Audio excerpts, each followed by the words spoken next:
보실 성경 말씀은 마태복음 25장 31절로 40절까지.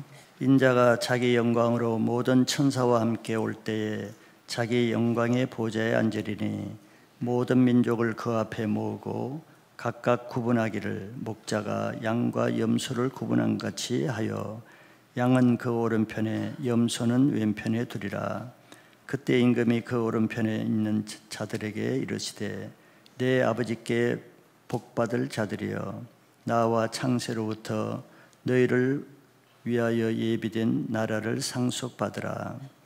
내가 줄일 때 너희가 먹을 것을 주었고 목마를 때 마시게 하였고 나그네 되었을 때 영접하였고 헐벗었을 때 옷을 입혔고 병들었을 때 돌보았고 옥에 갇혔을 때 와서 보았느니라.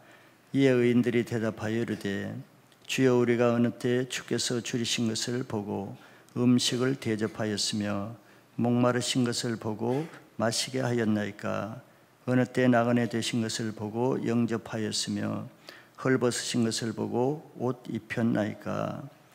어느 때 병드신 것이나 옥에 갇히신 것을 보고 가서 배웁나이까 하리니 임금이 대답하여 이르되 내가 진실로 너에게 이르노니 너희가 여기 내 형제 중에 지극히 작은 자 하나에게 한 것이 곧 내게 한 것이니라 하시고. 아멘. 오늘 말씀은 예수님 우편에 속하라 하는 말씀 제목으로 나누기 원합니다. 마태복음 25장은 24장에 예수님이 마지막 때에 대한 말씀을 설명을 하시고 나서 마지막 때 각 사람들에게 일어날 마지막 때의 현상에 대해서 세 가지를 말씀하고 있죠. 첫째는 10처녀의 비유로 마지막 때 5처녀는 천국에 들어가고 5처녀는 들어가지 못하는 비유를 하시고, 그 다음에는 달란트 비유를 하시죠. 5달란트, 2달란트, 1달란트 받은 종들이 5달란트와 2달란트 받은 종들은 충성스럽게 장사해서 착하고 충성된 종아 나의 즐거움에 참여할지어다 천국에 들어가고, 1달란트 받은 자는 게을러서 땅에 파묻은 결과 악한 종아 바깥 어두운데 쫓겨나리라 하는 그런 비유고, 오늘 마지막 세 번째가 오늘 비유입니다. 그것은 마지막 때 예수님이 오실 때 양과 염소의 그 비유로 이렇게 이어지고 있습니다. 오늘 추석을 맞이해서 우리가 이 땅에서 어떻게 살아야 될 것인가를 한번 생각해 보기를 원하는 것이죠. 성숙한 사람은 뭐가 다르겠습니까? 성숙한 뭐 크게 많이 다른 것보다도 작은 것, 즉 다른 사람의 형편을 돌아보고 배려할 줄 아는 사람이 성숙한 사람이라고 할 수 있겠죠. 반면에 성숙하지 못한 사람은 다른 사람의 형편은 바라보지 못하고 자기 입장만 생각하는 거죠. 그래서 자기 주장만 하는 사람은 자기 중심적인 사람이라고 할 수 있습니다. 더구나 그런 사람은 많은 섬김을 받으면서도 섬겨주는 사람의 입장에서 그 사람이 나를 위해서 얼마나 수고하고 고생하고 사랑을 베푸는지 그런 생각을 못합니다. 다른 사람의 입장에서 생각을 못하고 그런 가운데서도 자기가 불편한 것만 늘 주장해요. 자기 어려운 것만 주장합니다. 이것이 어린아이와 같은 사람이라 하죠. 어린아이는 부모가 아무리 섬겨줘도 자기밖에 생각 못하잖아요. 성숙하지 못한 사람이 바로 이런 모습으로 살아가는 거죠. 성숙하지 못한 사람은 늘 신앙에 굴곡이 많잖아요. 또 성장이 없죠. 변화도 없고 늘 어렵죠. 왜냐하면 자기밖에 생각하지 못하고 섬겨주는 사람의 입장을 생각하지 못하니까 늘 섬겨주는 사람에게도 불평을 하니 어떻게 기쁨이 있고 신앙이 성장하겠습니까? 그래서 그 사람은 주위에 있는 모든 사람과 관계가 좋지 않을 수밖에 없는 거죠. 반면에 성숙한 사람이라는 것은 뭐 크게 특별하게 잘나고 능력이 있고 뭐 그런 사람이라기보다는 다른 사람의 입장을 생각하고 다른 사람 편에서 배려할 줄 아는 그런 마음을 가진 사람이 성숙한 사람이라고 그렇게 말할 수도 있겠죠. 그래서 섬김을 받을 때도 그 사람은 섬김받는 자기만 생각하는 것이 아니고 나를 이렇게 섬겨주는 다른 사람의 그 수고와 그 헌신이 얼마나 어렵고 힘들까. 그래서 감사가 더 많이 나오겠죠. 늘 그 사람에게 감사할 줄 알고 고마워할 줄 아는 마음을 베풀 것입니다. 다른 사람의 입장을 배려하여서 자기를 부인하면서 또 다른 사람의 유익을 위해서 자기가 손해를 볼 줄도 알고 이런 사람이 성숙한 사람이죠. 그 사람 주위에는 다 이렇게 좋은 관계를 가지게 될 수밖에 없겠죠. 자, 이런 사람은 예수님을 믿을 때도 예수님의 마음을 깊이 헤아릴 수 있습니다. 예수님이 낮은 마구간에 오신 그 마음이 어땠을까? 높은 하나님의 아들이 마구간에 아기로 오시는 그 마음이 어땠을까? 또 평생 이렇게 바리새인들부터 억울한 핍박을 받고 모욕을 받는 그 하나님의 아들이신데 그 마음이 어땠을까? 그리고 결국은 십자가에서 그 아픈 못을 박히고 피 흘리며 돌아가실 때 그 마음이 어땠을까? 이제 이렇게 예수님에 대해서도 치열하면서 공감하는 마음을 가지기 때문에 주님을 더 깊이 이해하고 주님을 깊이 영으로 믿을 수 있는 것이죠. 자, 이렇게 자기를 부인하는 이런 다른 사람 중심으로 사랑하는 사람은 모든 사람과 관계가 좋을 수밖에 없죠. 자, 이래서 성숙한 사람과 함께 있으면은 마음이 편하고 따뜻해지는 반면에 자기중심적인 사람과 있으면 왠지 마음이 불편하고 가까이 하기가 부담스럽죠.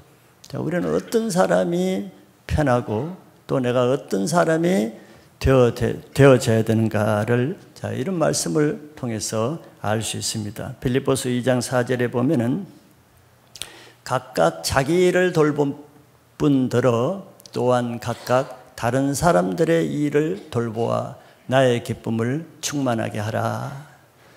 이게 성경 말씀이죠. 자, 물론 자기 일을 돌봐야 돼요. 자기 일을 무시하고 다른 사람 있지만 그런 게 아니고 자기 일을 또 자기 앞가림을 잘 하면서 또한 자기 일만 돌보지 말고 자기 일만 하지 말고 각각 다른 사람들의 일을 돌보아 나의 기쁨을 충만하게 하라. 다른 사람에도 관심을 가지라는 거예요. 다른 사람이 얼마나 어려울까? 다른 사람이 뭐가 필요할까? 다른 사람의 입장에 되어서 한번 생각해 보는 것이죠. 그래야 우리가 예수님의 마음도 넉넉히 생각할 수가 있습니다. 사람의 성숙도는 이렇게 다른 사람의 형편을 얼마나 깊이 이해하고 그 사람의 형편에서 배려할 줄 아는가. 이것이 성숙도의 한 기준이라고 말할 수 있을 거예요. 자기만을 위해서 살면은 당장 눈앞에 보이는 그냥 조그만 이익은 되겠죠. 좀 더 편하고 좀 더 얻고 뭐 그런 유익은 있을 거예요. 그래서 사람들이 그렇게 사는 거거든요. 그냥 자기만 좋게 하려고. 그런데 길게 보면은 그 사람은 오히려 그것들로 인해서 더 큰 것을 잃죠. 많은 사람을 잃죠. 많은 관계를 잃죠. 결국 고립되죠. 누가 그런 사람을 좋아하겠습니까? 그래서 나중엔 결국 초라하고 외로운 삶이 됩니다. 더 큰 것을 잃잖아요. 그리고 보이는 이 세상 것만을 위해서 사는 사람은 장차 주어질 보이지 않을 영원한 것을 또 놓치게 됩니다. 우리는 생각을 좀 넓게 해야 되는 거예요.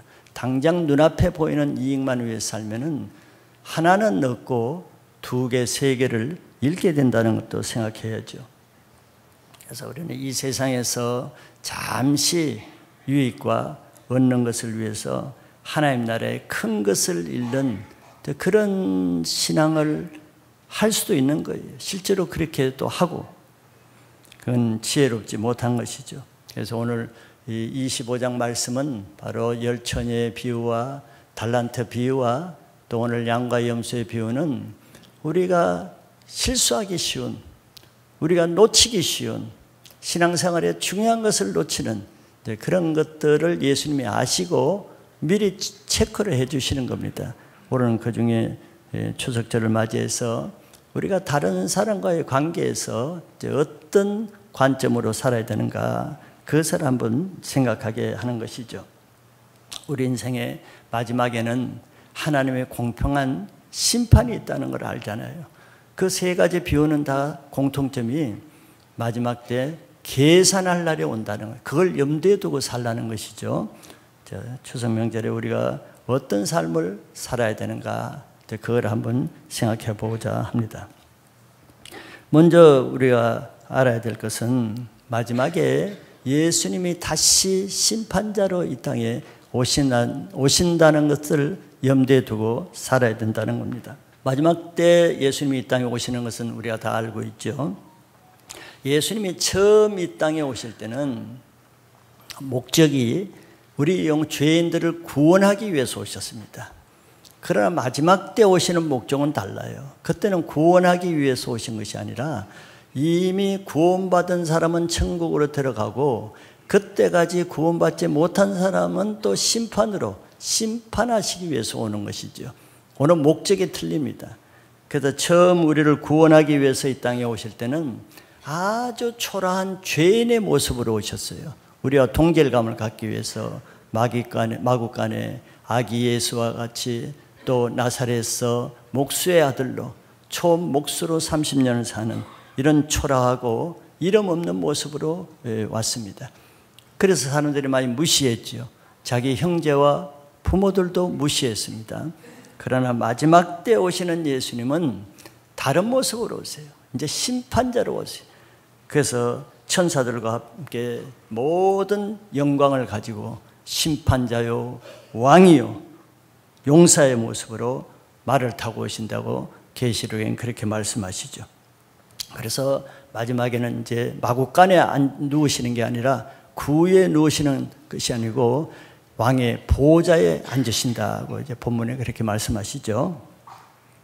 그때 모든 민족이 예수님 앞에 이제 모이게 됩니다. 심판자로 왔으니까 한 사람도 남김없이 다 모든 민족이 예수님 앞에 모일 때 예수님은 그때 심판하시는데 모든 사람의 행위를 다 하시는 주님이 행위에 따라서 한쪽은 양으로 한쪽은 염소로 두 편으로 나눕니다. 각각 자기 행한 대로 심판을 받는데 양은 예수님의 보좌 오른편에 두시고 염소는 예수님의 보좌 왼편에 두신다고 했습니다. 그리고 오른편에 있는 양들에게는 예수님이 이렇게 말씀하시죠. 34절에 보면 복받을 자여 나와 창세로부터 너희를 위하여 예비된 나라를 상속받으라. 하나님의 영원한 유업이 주어집니다. 그리고 왼편에 있는 염소에게는 오늘 읽지는 않았지만서도 저주를 받아서 악한 마귀가 들어가는 영원한 불못에 들어가는 형벌이 주어진다고 했어요. 우리 이것을 염두에 잘 두고 살지는 않죠. 그냥 그날 살아가는 주어진 일에 그냥 따라서 살지 이런 생각을 별로 하지 않습니다. 이게 실제적이고 가장 중요한 현실임에도 불구하고 이런 생각을 잘 하지 않기 때문에 예수님은 성경에서 살아가면서 잊어버릴 만하면은 이런 말씀들을 주시는 거예요. 그래서 우리는 살아가는 목적이 바로 이때를 위해서 살아가는 겁니다. 이때 우리는 하나님, 예수님 우편에 속해야 된다는 거예요. 양의 편에 속해야 됩니다. 좌편에 속하면은 비참한 운명이 되는 거예요. 우편에 속해서 영원한 하나님 나라에 상급을 받는 것이 이 땅을 살아가는 우리 신앙생활의 궁극적인 목적입니다. 우리나라는 우상을, 하나님을 믿지 않는 우상을 섬겼기 때문에 오른편과 우편 어디가 더 높아요? 어디가 더 우선입니까? 그냥 생각 없이 사니까 모르죠. 그냥 생각 있는 사람은 압니다. 왼편이 우선이에요. 왼편이 더 귀하고 높고 첫째입니다. 그래서 삼정성 중에 우의정이 높습니까? 좌의정이 높습니까? 우리 생각에는 우의정이 높을 것 같죠. 우 쪽이니까. 좌의정이 더 높습니다. 하나님을 믿지 않는 우상을 섬기는 세계는 하나님의 순서를 바꿔놨어요. 우편이 더 높은 것을 좌편이 더 높은 걸로 했어요. 그러나 여러분들 좌편에 서지 않아야 됩니다. 우편에 서시기 바랍니다. 우편이 하나님 편이에요. 하나님의 뜻으로 살아가는 사람은 우편의 양의 나라에 속하시기 바랍니다. 두 번째는 그러면 예수님이 무슨 일을 근거로 오른편에는 양을 왼편에는 염소를 세우는가 예수님이 친히 설명을 하고 있습니다.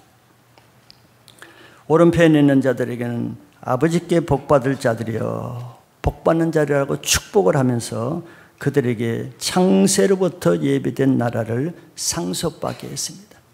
이것이 우리의 목표예요. 신앙의 목표는 다른 데 아니었습니다. 이 세상에 뭐 조금 복받고 잘되고 이거는 부스러기지 이것을 위해서 신앙하는 게 아니에요. 아직 주님을 만나지 못하는 사람은 교회 오는 목적이 잘 살기 위해서, 결혼도 하기 위해서, 또 아이들 잘 되기 위해서, 복받기 위해서, 그거는 한 편에 속합니다. 그것이 뭐 나쁜 것도 아니고 아닌 것은 아니지만 그것이 목적이 되면은 땅의 것만 채우고 하늘의 것을 놓치는 거예요. 우리 신앙의 목표는 땅의 것이 아니라 하늘에, 바로 예수님이 지금 말씀하신 창세로부터 예비한 하나님 나라의 유업을 받는 그의 목표를 가져야 됩니다. 왜? 이것이, 이 결정이 우리의 영원한 운명을 결정하는 거예요. 여기서 운명이 결정됩니다. 여러분, 수능 대학 떨어진다고 운명이 결정되는 게 아니에요. 결혼 조금 잘한다고 운명이 결정되는 건 아닙니다.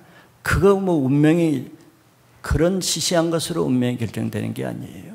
운명은 내가 예수님 앞에 섰을 때 예수님 입으로부터 나에 대해서 무슨 말이 떨어지는지, 악하고 게으른 종이라는 말이 떨어지는지, 착하고 충성된 종이라는 말이 떨어지는지, 복받을 자들이라고 하는 말이 떨어지는지, 저주받을 자들이라 하는 말이 떨어지는지, 우리 운명은 그때 결정되는 거예요. 두려운 얘기죠. 우리는 그때를 염두하며 살아야 이 세상에 사는 삶을 초월해서 그거와 상관없이 주님 중심으로 살 수 있는 거예요. 그걸 바라보지 않으면 이 세상이 먼저입니다. 보이는 것이 먼저예요. 먹고 사는 것이 먼저예요. 교회를 다녀도 늘 먹고 사는 문제, 돈 문제 메어가지고 신앙이 안 자라잖아요. 하늘을 올라가질 못해요. 하늘을 치고 올라가야 영적인 삶이 되는데 그 위에까지 올라가질 못해요. 눈이 없는 거예요. 못 바라보는 거죠. 근데 오늘 말씀은 바로 마지막 때에는 무엇이 결정하는가?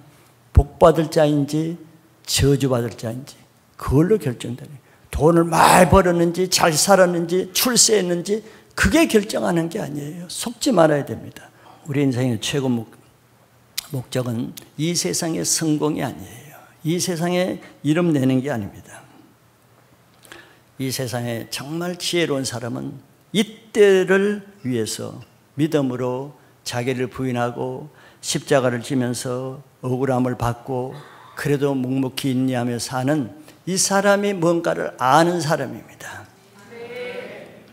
왜냐하면 그날의 이 모든 고통과 수고와 눈물을 다 닦아주며 영광이 주어질 것을 그런 사람은 알고 믿기 때문이에요.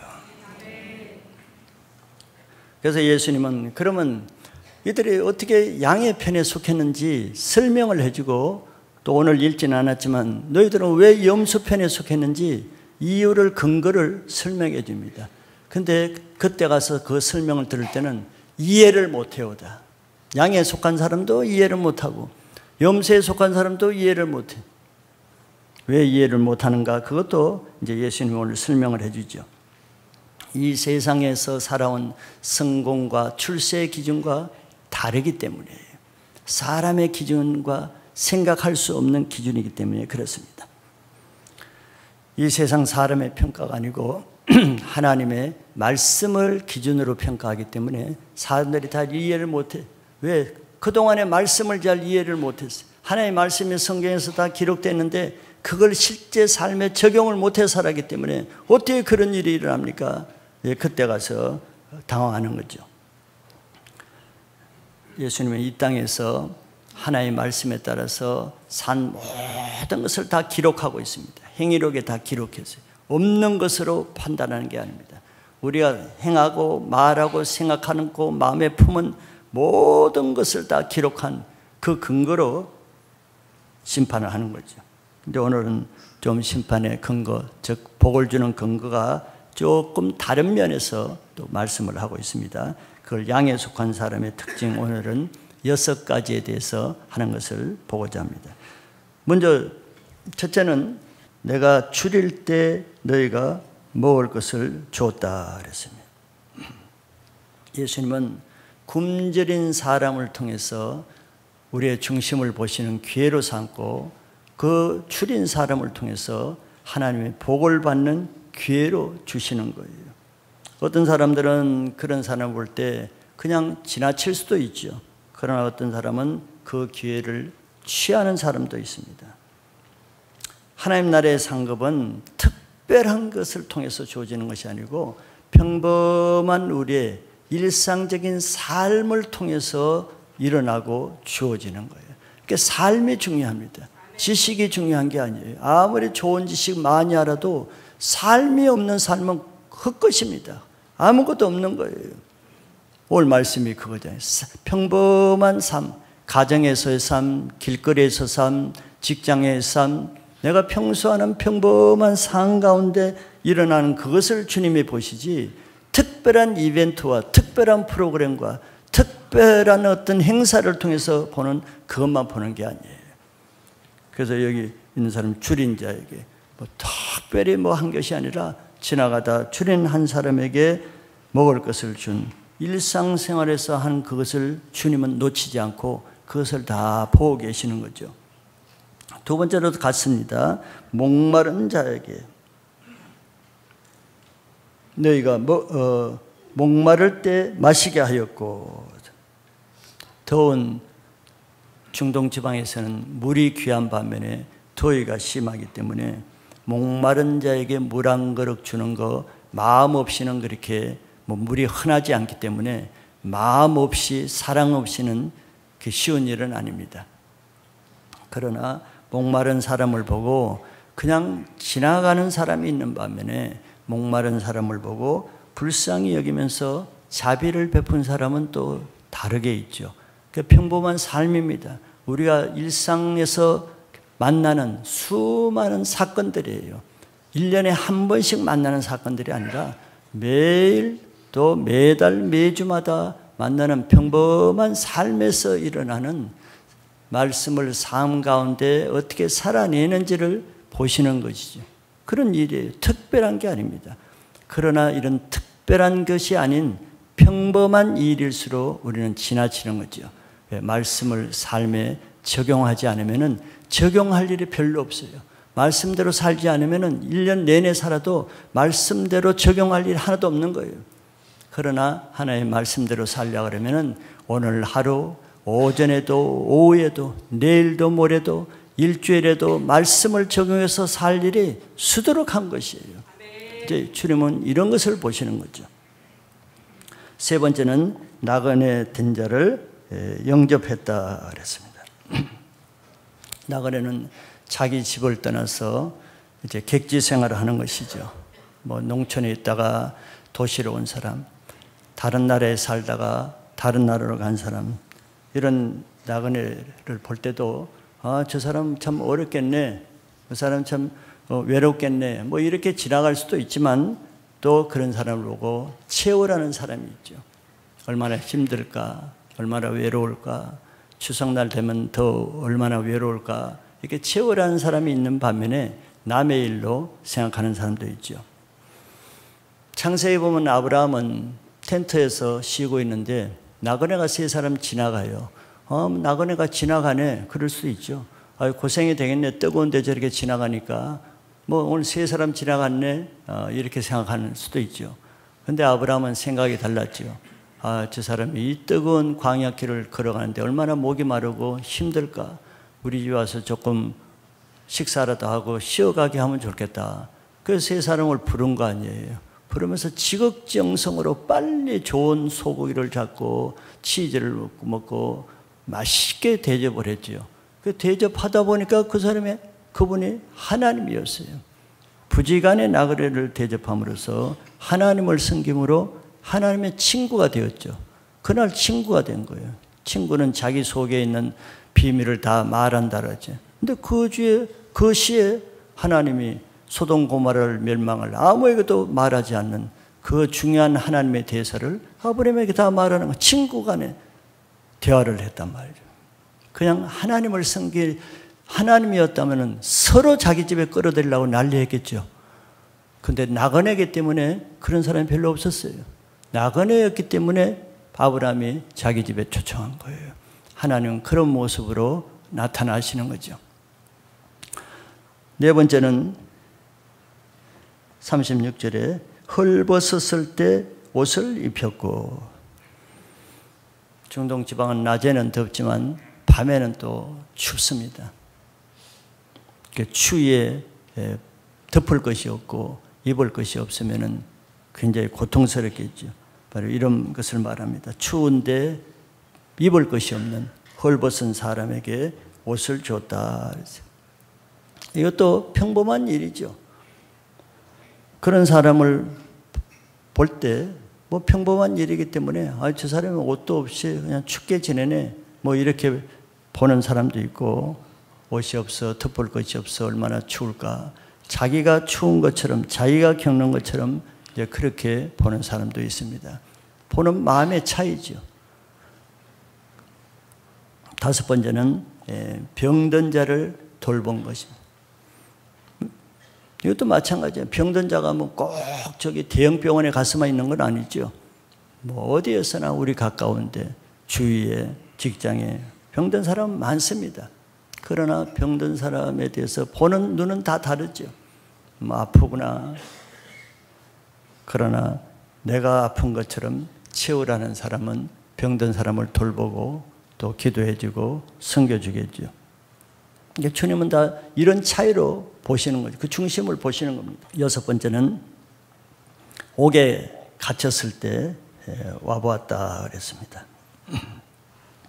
옥에 갇히면 일단 외부와 차단되고 모든 사람과 차단돼서 외로움에 격칩니다. 혼자 겪어야 되죠. 아무것도 활동에 제약을 가져옵니다.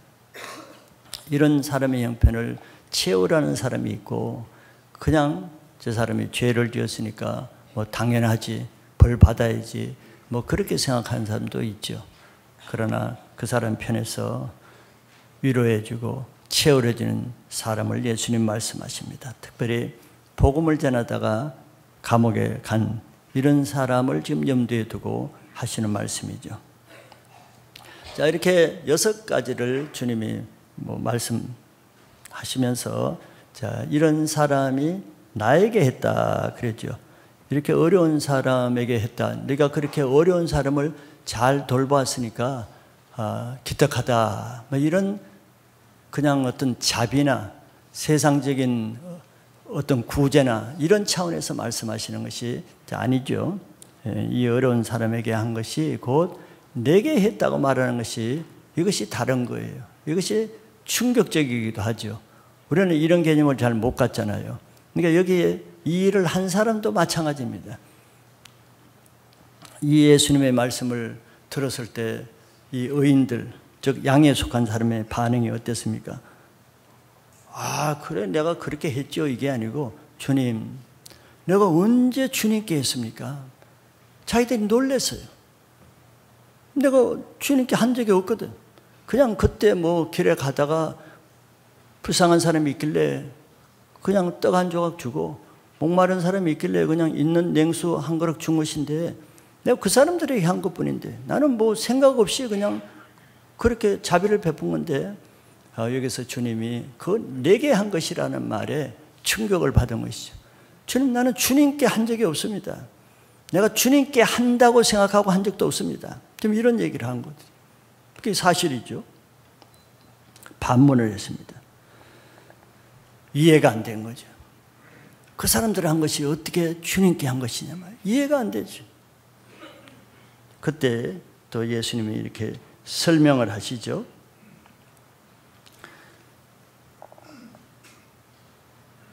40절에 임금이 대답하여 이르시되 내가 진실로 너에게 이르노니 너희가 여기 내 형제 중에 지극히 작은 자 하나에게 한 것이 곧 내게 한 것이니라 하시고,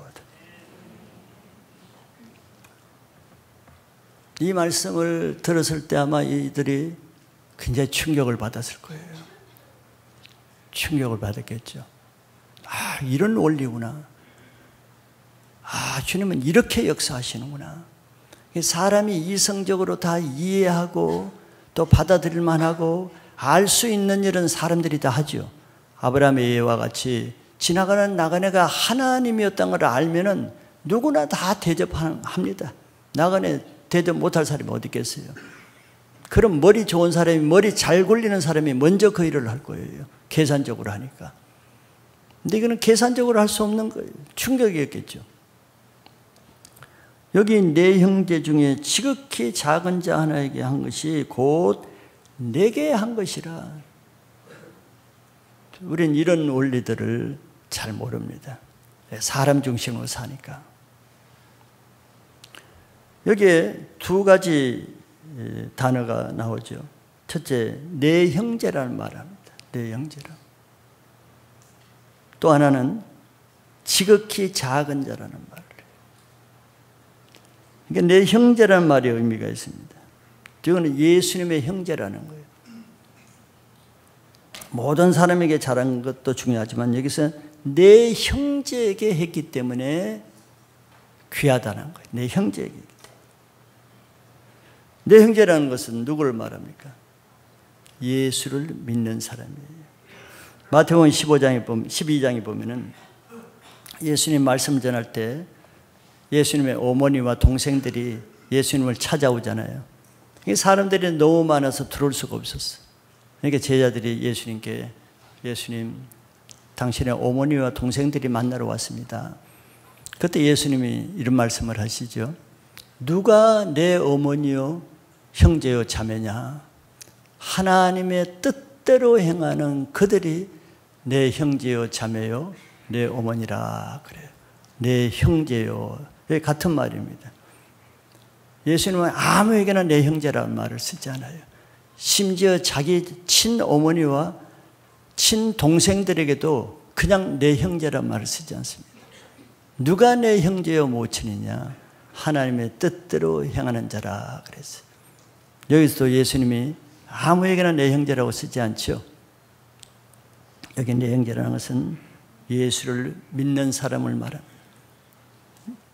예수를 믿고 예수님의 형제가 된 사람을 말하는 것이죠. 그리고 여기서 지극히 작은 자라는 말을 해요. 지극히 작은 자 중에서도 가장 작은 자라는 뜻이죠. 지극히란 말을 썼으니까. 이것은 내 형제로서, 즉 예수님을 믿음으로써 또 예수님을 믿기 때문에 그것 때문에 지극히 작은 모습으로 살 수밖에 없는 자. 예수님을 믿기 때문에 지극히 작은 형제가 누구겠어요? 예수님 믿는 것으로 예수님과 같이 핍박받고 모욕당하고 환난당하고 그래서 그 결과 가난하고 헐벗고 병들고 굶주리고 춥고 또 쫓겨나가서 나가나 되고 이런 사람들을 말하는 거예요. 마가복음 9장 41절에도 누구든지 그리스도께 속한 자라 하여 물 한 그릇이라도 주면 내가 진실로 너에게 이르노니 그가 결코 상을 잃지 않으리라. 여기 아무에게나 물 한 그릇 주는 것도 귀하죠. 네, 귀해요. 그런데 여기서도 마찬가지. 예수님이 강조한 것은 그냥 모든 사람에게 물 한 그릇 주는 거 귀하다. 이런 뜻으로 말할 수 있지만 그거와 좀 다르죠. 여기 전제가 누구든지 너희가 그리스도에게 속한 자라 하여, 이게 더 중요한 거예요. 네가 예수께 속한 자이기 때문에 물 한 그릇 주는 거예요. 그 사람은 상을 잃지 아니하리라 그랬어요. 누가 예수님을 믿기 때문에, 누가 예수님의 사람이기 때문에 물 한 그릇 줄 수 있겠어요? 일반적으로는 물 한 그릇 줄라 그러다도 너 예수쟁이지 안 준다 이렇게 되는 거예요. 그런 일이 들어있죠. 물 주려고 했대 보니까 할렐루야 하는 거야. 아이 재수없다. 물 쏟아버려요. 누가 예수께 속한 자라고 해서 물 한 그릇 주겠냐면 아무나 주질 않아요. 누가 주겠어요? 예수께 속한 자라는 것을 알기 때문에 물 한 그릇 주는 것이죠.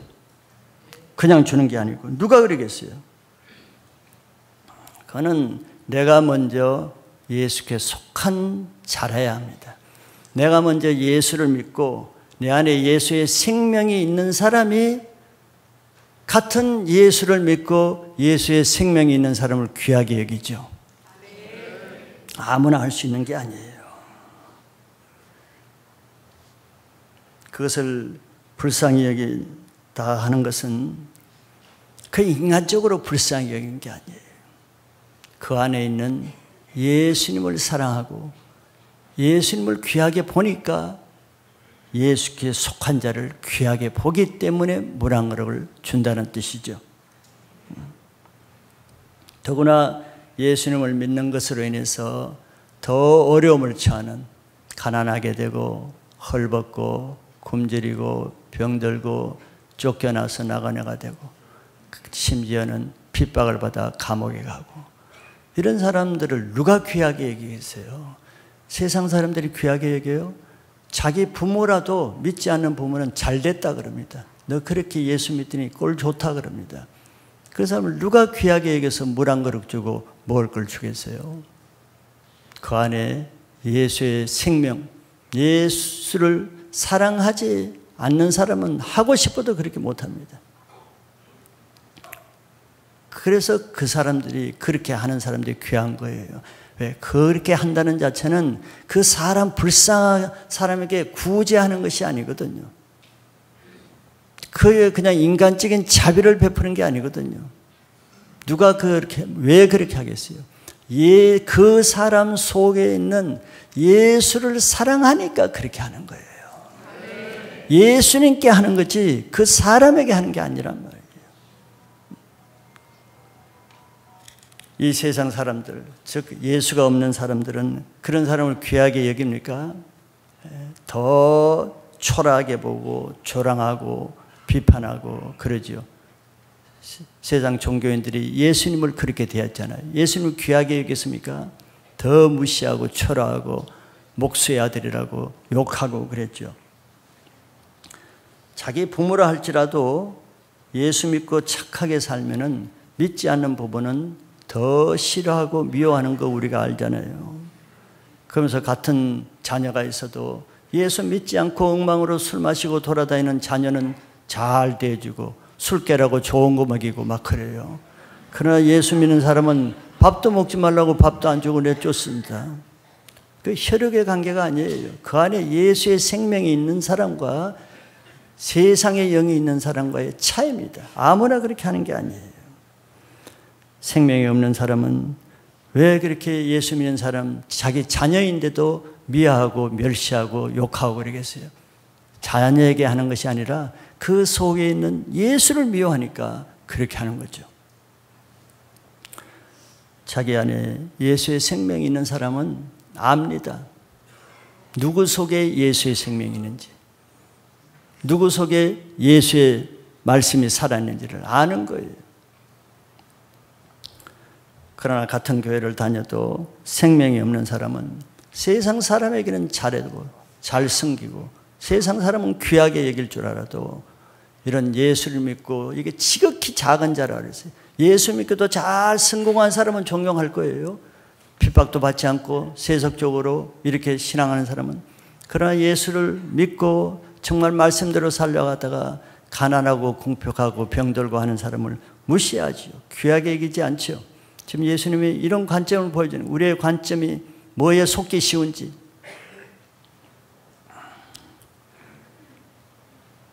예수님께 속한 사람은 예수님께 속한 사람을 사랑하되 예수님께 속하지 않는 사람은 예수님께 속한 사람을 미워하지만 세상에 속한 사람을 사랑하게 되는 것이 영적인 원리잖아요.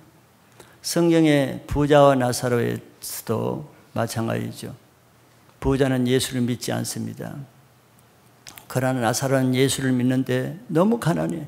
부자는 날마다 호화호식하면서 대골집에 사는데 나사로는 집도 없어요. 나그네로 살아요. 병들었어요. 먹을 것이 없어요. 헐벗고 옷도 없어요.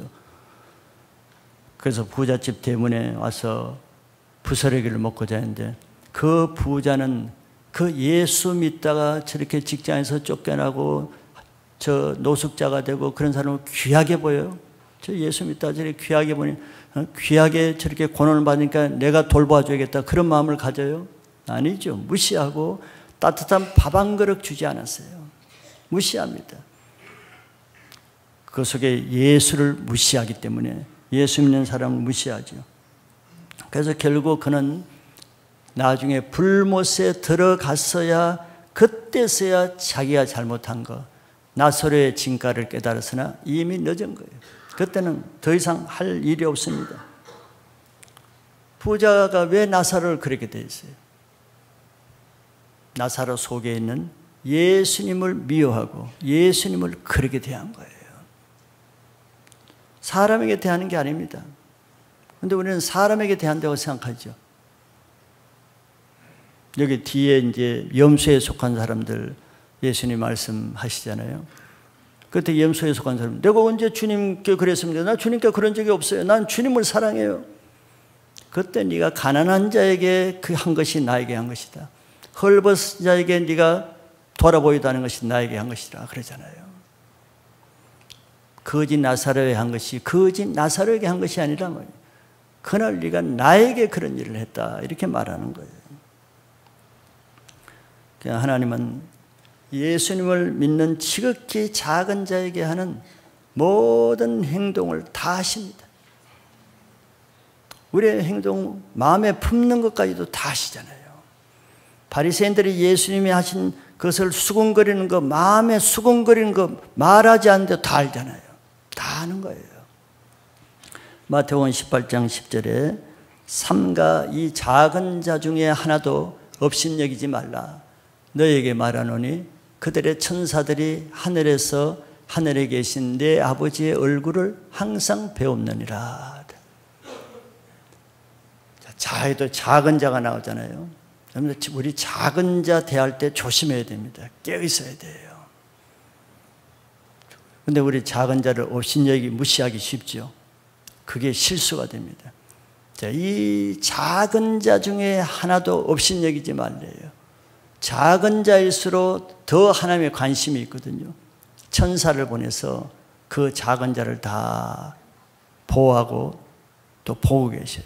그래서 작은 자에게 한 사람들의 모든 행위를 하나님 앞에 가서 매일 보고한다 그러죠. 항상.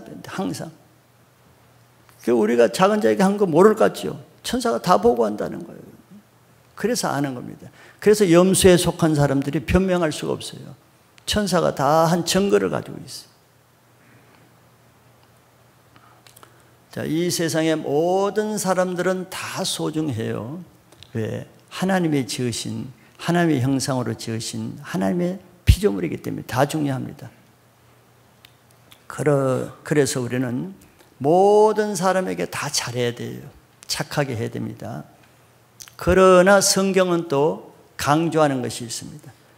모든 사람에게 다 잘하지만 특별히 예수를 믿는 사람에게는 더 잘해야 된다는 거예요. 이게 차별입니까? 차별이 아니에요. 공평하지 못한 것이에요. 공평하지 못한 것이 아니에요. 그 우리의 중심을 보시고 하시는 말씀입니다. 중심에다가 하시는 말씀입니다. 왜 모든 사람에게도 잘해야 되지만 특별히 예수 믿는 사람에게 더 잘해야겠어요? 그것은 예수 믿는 사람에게 하는 것은 바로 그 안에 있는 예수님께 하는 것이기 때문에 그렇습니다. 갈라디아서 6장 10절에 그러므로 우리는 기회에 있는 대로 모든 이에게 착한 일을 하되 더욱 믿음의 가정들에게 할지니라 그랬어요. 자, 우리 모든 사람의 불신자에게도 우리가 잘해야 됩니다. 전도의 문이 막히지 않기 위해서, 걸림돌이 되지 않기 위해서 모든 사람에게 다 잘해, 착한 일을 하라 그랬어요. 그런데 더욱이란 말이 있어요. 더욱 믿음의 가정들에게 더 잘하라는 거예요. 그것이 우리 중심을 나타내기 때문에 네가 세상을 사랑하는지 예수를 사랑하는지, 세상 사람을 사랑하는지 예수의 사람을 더 사랑하는지, 예수를 정말 귀하게 여기는지 세상을 귀하게 여기는지 우리 중심이 나타나기 때문이에요. 예수님을 믿는 사람에게 하는 것은 그 사람에게 하는 것이 아닙니다. 그 사람 속에 예수님을 보는 사람만 그렇게 하는 거예요. 귀신도 예수님을 알죠. 하나님의 한 분인 줄 압니다. 귀신도 예수님을 알기 때문에 바리새인들은 예수 믿는 사람을 얼마나 핍박해요. 사도들을 핍박하고, 그리고 예수님을 얼마나 핍박합니까? 악한 영을 가진 사람, 세상의 영을 가진 사람도 저 사람이 교회 다니는지 안 다니는지 몰라도 그 사람 속에 예수가 있는지 아닌지를 다 알아요. 그래서 예수 교회 안 다닌다는 말을 안 해도 유난히 미워하고 핍박하죠. 그 영이 아는 것이에요. 예수님을 사랑하는 사람은 예수를 믿는 사람을 사랑하게 되고, 세상을 사랑하는 사람은 그 속에 예수의 영이 있는 사람을 미워하고 세상을 사랑하는 사람을 사랑하게 되는 거예요. 요한복음 15장 18절에 예수님이 그 말씀을 하시죠. 세상이 너희를 미워하면 너희보다 먼저 나를 미워한 줄 알라. 세상이 나를 미워하면 나를 미워하기 전에 내 속에 있는 예수를 미워한다는 것을 알라는 거예요. 귀신은 귀신같이 압니다. 예수의 사람인지 아닌지를 아는 거예요. 그래서 염소에 속한 사람은 예수를 믿고 작은 자로 사는, 예수 믿기 때문에 초라하고 불쌍하고 세상에 낙오되고 배척받으면서 미움받는 이런 사람을 보고 무시하잖아요. 본 척도 안 하잖아요. 멸시하잖아요. 조롱하잖아요. 욕하잖아요. 너 예수 믿더니 꼴 좋다 맨날 그런 얘기를 하잖아요. 그것이 누구한테 한 것이라 그랬어요? 네가 그날 나에게 한 것이라 그랬어요. 예수님께 한 것이래. 그들 안에는 예수를 무시하고 멸시하고 조롱하고 욕하는 거예요. 그러니까 저주를 받는 자들아 이렇게 합니다. 예수를 저주했으니까. 예수는 우리의 중심을 보십니다. 똑같은 가정 가운데서도, 심지어는 같은 교회를 다녀도 예수를 사랑하는 사람은 예수를 사랑하는 가족을 더 사랑하고, 또 세상을 사랑하는 사람은 세상을 사랑하는 가족을 더 사랑하죠. 그래서 너희 원수가 가족이라고 그랬잖아요. 아버지와 아들이 서로 원수가 되고, 시어머니와 며느리가 서로 원수가 되고, 딸이 어머니와 원수가 되고. 뭘로 갈라져요? 성격으로 갈라집니까? 잘 살고 못 사는 걸로 갈라져요? 아니죠. 영적인 상태로 갈라진다는 거예요. 예수님께 속한 사람은 아버지와 아들이 서로 원수가 되고, 예수님께 속하지 않는 사람은 속하지 않는 가족끼리 더 친해서 서로 원수가 되고, 그런 일이 실제로 많이 있죠. 예수님은 우리의 중심을 다 보시는 겁니다. 사람 보기에 그럴듯하고 세상적으로 성공하고 그러면서 교회 다닐 거 다 다니고, 이런 사람이 훌륭한 신앙이라고 생각하는 사람도 있죠. 그런 사람은 예수를 위해 살다가 이렇게 여기 나온 대로 헐벗고 비창하고 병든 사람 보고 신앙이 잘못됐다고 생각하겠죠. 네가 신앙이 잘못됐으니까 그 모양 아니냐 하겠죠. 그러면 세상적으로 타협하면서 날라리 신앙하면서 사업에도 성공하고 잘 살고 하는 사람은 내가 하나님 복 받아서 그렇게 됐다고 말하겠죠.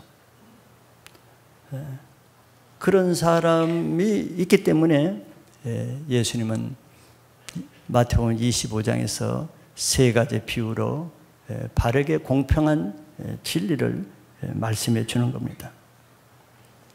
예수님 없이 천하를 얻는 성공을 했다 할지라도 그것은 헛것입니다. 그것보다는 예수를 믿는 작은 자 하나에게 냉수 한 그릇을 주는 것이 더 큰 일을 한 것이에요. 어떤 일을 사람의 능력이나 종교 행위로 할 수 있는 것 같지만 주님 앞에는 속일 수 없습니다. 왜? 사람은 자기 속에 있는 영적인 상태대로 행동하게 돼 있어요. 내가 내 안에 예수님의 생명이 있고 예수님을 사랑하고 예수님을 존귀 여기는 사람이 일상생활에서 삶 가운데 나타나는 것과 그냥 그건 없이 종교적으로 뭐 집사고 장로고 직분을 가지고 세상에 나서 행동하는 것은 다르죠. 다르게 나타나죠. 우리가 다 압니다. 삶에서 나타나는 거예요. 삶의 열매로 나타나는 거예요. 주님은 그걸 보시는 겁니다. 그러므로 우리는 예수님을 사랑하지 않음으로 하는 모든 것은 헛수고가 된다는 고린도전서 13장 사랑의 장에도 말하잖아요. 사랑이 없이 하는 헌신, 몸을 불사르는 헌신, 구제 다 헛것이라고 했어요. 반면에 우리는 예수님을 사랑함으로써 예수님께 속한 자라 해서 작은 자 한 사람을 소중히 여기는 그 마음이 내 마음을 나타냅니다. 내 속에 뭐가 있는지. 그러나 반대도 마찬가지죠. 염소에 속한 자처럼 내 마음이 자기 자신은 나는 예수님을 분명히 믿고 예수를 뜨겁게 사랑한다고 해도 삶 가운데 그것이 어떻게 나타나는가 그것이 실제지 자기가 알고 있고 자기가 배우고 이해하는 그 지식이 실제가 아니란 말이죠. 그래서 이번 명절을 맞이해서 우리가 이 예수님을 사랑하는 삶이 삶 가운데 나타나는 똑같은 삶을 살아도 또 똑같은 시간을 보내도 하나님 나라에 칭찬받을 삶을 살고 상급받을 삶을 살아야 될 것입니다. 그래서 우리 또 화요일 추석날 우리 이주민 초청잔치도 있습니다. 우리를 통해서 많은 사람들에게 예수를 증거하고 또 그들에게 쉼과 위로가 되는 놀라운 시간이 되면 좋을 것 같습니다.